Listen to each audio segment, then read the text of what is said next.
are getting more and more democratic. To be exact, we improved our position compared with the previous year by 0.04 points. That is according to the Freedomhouse ratings of countries in transit, which specifically looks at post-Soviet or countries liberated from the Cold War period.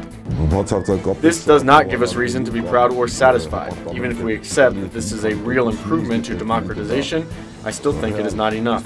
The report measures democracy by 7 categories: electoral process, civil society, independent media, national democratic governance, local democratic governance, judicial framework and independence, and corruption. Armenia had its best score in civil society activities and worst in the independent media quality category. In the category of independent media, I think the problem lies with the television stations. Leading up to the parliamentary elections, in the pre-election period, different TV stations were surprisingly fair and conformed with their obligations to allow equal access to all political parties.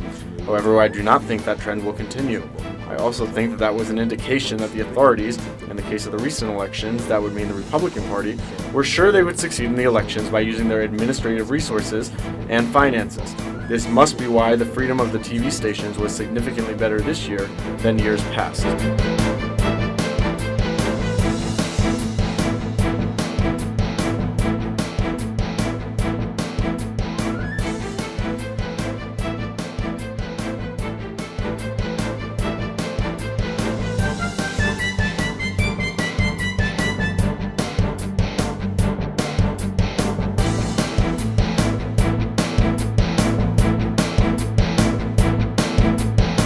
In the case of the Mashtots Park story, where activists fought the municipality for 3 months to prevent the construction of kiosks on open green space in Yerevan, I am delighted by the civil activists.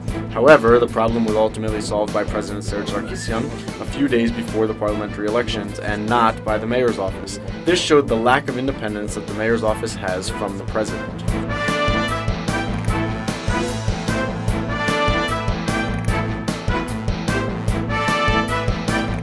To tell the truth, the most surprising fact for me was the corruption rating here because, in my opinion, the worst aspect of Armenian society continues to be the corruption.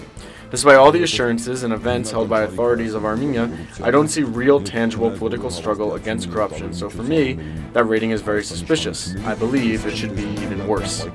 The effort to eradicate Armenia of corruption is considered one of the main reasons Armenia's rating has slightly improved, although many would argue actual improvement in this arena is minimal.